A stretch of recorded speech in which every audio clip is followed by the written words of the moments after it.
Vamos ler. Eu te louvarei, Senhor, de todo o meu coração. Você já louvou a Deus de todo o seu coração? Vamos voltar a câmera aqui para a gente poder conversar.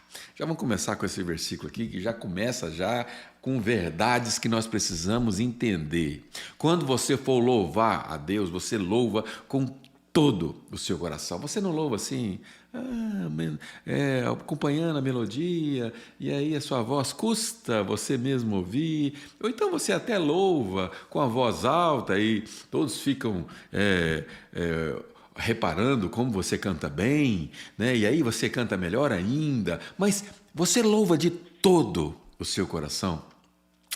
Sabe de uma coisa? Deus, ele, nesse aspecto, ele é egoísta.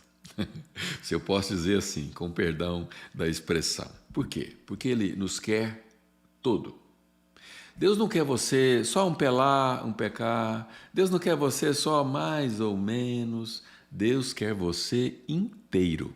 Deus quer você completo. Todas as áreas. Por quê? Porque ele tem um plano que usa tudo. Tudo que é em você, tudo que tem em você é aproveitável por Deus. E todo ser que respira louva ao Senhor. E louva de verdade. A nossa verdade dentro de nós. Anunciarei as maravilhas que fizeste. Por causa de ti, me alegrarei e celebrarei. Celebrarei. Sabe o que é celebrar? Sabe o que é celebrar, não? Celebrar é você fazer festa. Celebrar é você permitir que as pessoas percebam que você realmente crê num Deus que é poderoso e que você está totalmente confiante nele. Anunciarei as maravilhas que fizeste. Por causa de ti me alegrarei e celebrarei, festejarei, cantarei louvores ao teu nome, ó Altíssimo. Meus inimigos recuaram, tropeçaram e morreram diante da tua presença, pois julgaste meu direito e minha causa. De teu trono julgaste com justiça. Repreendeste as nações e destruíste os perversos. Apagaste o nome deles de uma vez por todas. O inimigo está acabado, arruinado para sempre. Arrasaste suas cidades e elas caíram em esquecimento. Vamos até aqui no versículo 7. Deixa eu fazer uma marquinha e vamos conversar um pouco sobre isso. Sabe as lutas que você vive? Naquele tempo que Davi, esse é um salmo de Davi também, e Davi fala sobre guerras, né? Sobre cidades que ele conquistou, povos que ele destruiu, amando de Deus, porque eram inimigos do povo de Deus e, portanto, inimigos de Deus. Saiba que os seus inimigos são inimigos de Deus. E saiba que um com Deus é a maioria. Basta você com Deus, no meio de uma multidão sem Deus, que você é a maioria.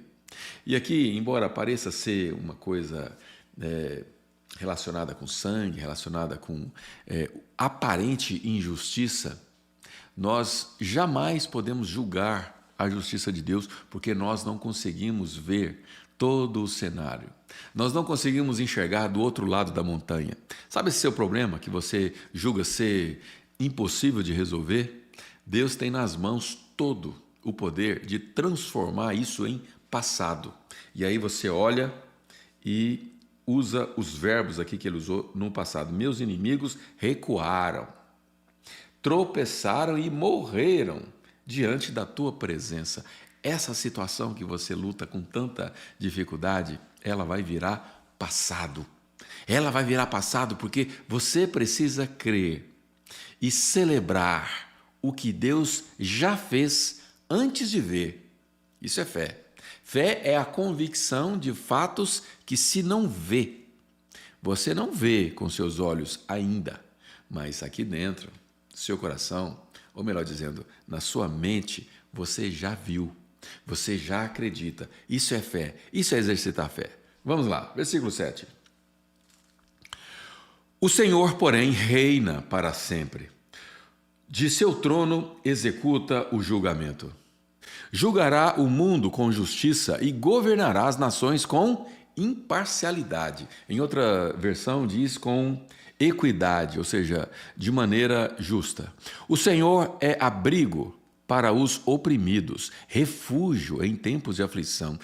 Eu preciso repetir o que eu sempre falo quando eu leio sobre essa questão de refúgio, porque eu vivo isso todos os dias. Eu não sei quanto a você, mas o nosso Deus, ele é lugar seguro para se estar nos dias de aflição. Ele é refúgio, ele é escudo. Você precisa ter isso dentro de você, uma verdade que você precisa exercitar. Eu descobri, sabe o que eu descobri sobre fé? É que fé é como um músculo. Quanto mais você exercita, mais você fica forte. Quanto mais você pratica, mais você fortalece. Quanto mais você passa por situações onde você recorre à fé, mais você fica grande diante das situações que elas vão vir. Não se iluda. Por melhor que seja a sua vida, em algum momento vão vir situações que vão te entristecer. E você precisa estar pronto. Pronto primeiro, para responder a todos que perguntarem, inclusive para o seu problema, qual é a razão da sua fé. E uma coisa que eu descobri também sobre problemas é que eles têm nome. Qual que é o problema que você enfrenta? Qual que é o nome do problema que você enfrenta? Mas eu quero que você saiba o seguinte, quando você tem um problema, a primeira coisa que você tem que fazer é dar nome para ele. Dando nome para ele, você tem o nome de um inimigo, que é o seu problema. Não é a pessoa. O seu problema é conjugal, coloca conjugal, mas o seu inimigo não é o seu cônjuge. Não. O seu problema é familiar, com seus pais, com seus filhos. Então o seu inimigo é seus pais, seus filhos? Não. Problema familiar.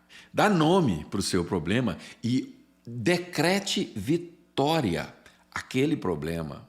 Use a sua voz que tem poder de criar para dizer problema, e eu não sei o nome dele, você vai ter que colocar aí, ou se você tiver com vergonha, você vai guardar para você mesmo, mas você tem que dar nome para esse problema. E ao dar nome para esse problema, você vai atacá-lo e destruí-lo com as suas palavras no nome de Jesus, que é o nome poderoso. Ao nome de Jesus foi dado todo o poder no céu, na terra, embaixo da terra, ou seja, em qualquer lugar. Nome poderoso.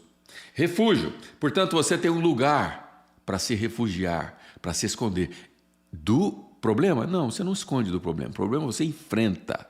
Você refugia a sua angústia. Você encontra abrigo. Como o próprio Davi disse em outro capítulo de Salmos, ele diz assim: aquieta dentro de mim a minha alma. Espera no Senhor, pois em breve o louvarei.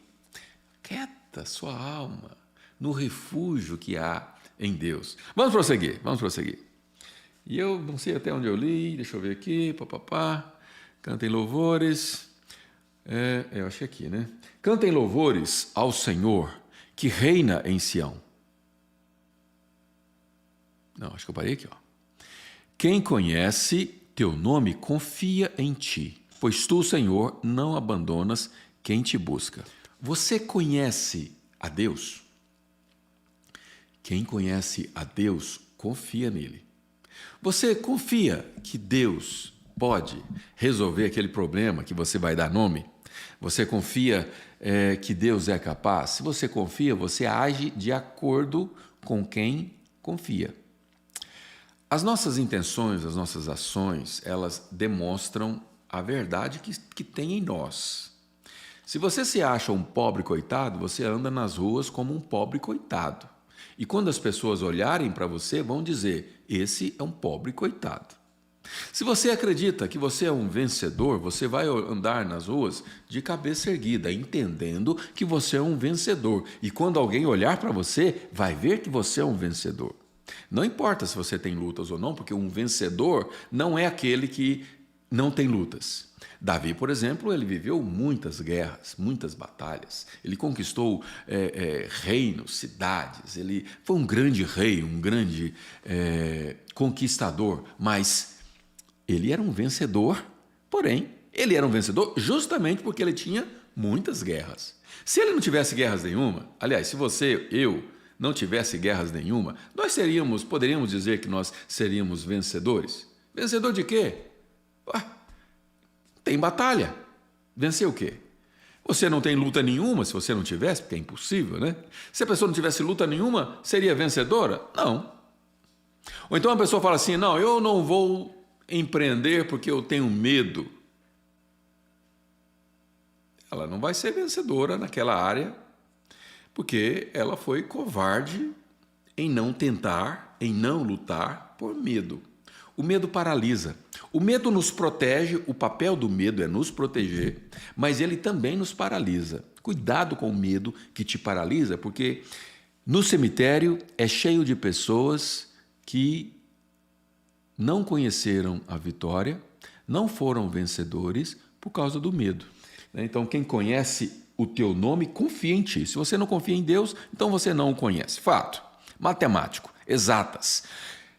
Cantem louvores ao Senhor, que reina em Sião. Anunciem ao mundo seus feitos, pois aquele que vinga o sangue derramado não se esquece dos aflitos. Ele não ignora o clamor. Uma coisa que você precisa entender sobre Deus, e nós estamos nesse capítulo falando sobre características de Deus. Eu lembro que lá no segundo, terceiro dia, nós falamos sobre os princípios e identidade e tudo mais. Mas uma coisa que nós precisamos entender é o seguinte: primeiro, ele não ignora um clamor. Quando você estiver passando por uma situação onde você sabe que você precisa clamar, você sabe quando precisa. Naquele momento onde você sabe que você tem que entrar no seu quarto e fazer como Jesus ensinou. Você fecha a porta do seu quarto, entra e ajoelha diante dele como ato de se humilhar diante da majestade de um Deus que, embora seja seu pai, é o grande rei. E diante do grande rei, todo joelho se dobra. E aí você dobra e você clama a Deus. Saiba que nesse momento Deus te ouviu. E ainda que você não ouviu uma voz respondendo audível, ô meu filho, ouvi sua voz e eu vou agir. Não, você não vai ouvir isso nunca, você me desculpa. Você não vai ouvir isso nunca. Talvez você até ouça uma voz audível no seu ouvido, mas vai ser espiritual, vai ser uma conexão. Deus é mais sentimento do que questões relacionadas a uma comunicação natural. É mais uma conexão de convicção. Quando você ouve a voz de Deus, você tem convicção, sem ter sequer ouvido de maneira audível. O fato é que ele não ignora o seu clamor. Com essa certeza, com essa convicção, tome posse dessa arma poderosa que é a oração. Clame ao único que pode resolver. Como eu disse, as nossas ações, as nossas atitudes revelam que de fato tem dentro de nós. E você precisa revelar lá fora que você crê. Mas na hora que precisa de refúgio, na hora que você precisa de um abrigo, na hora que o desespero vier e o medo for muito forte, você tem como clamar.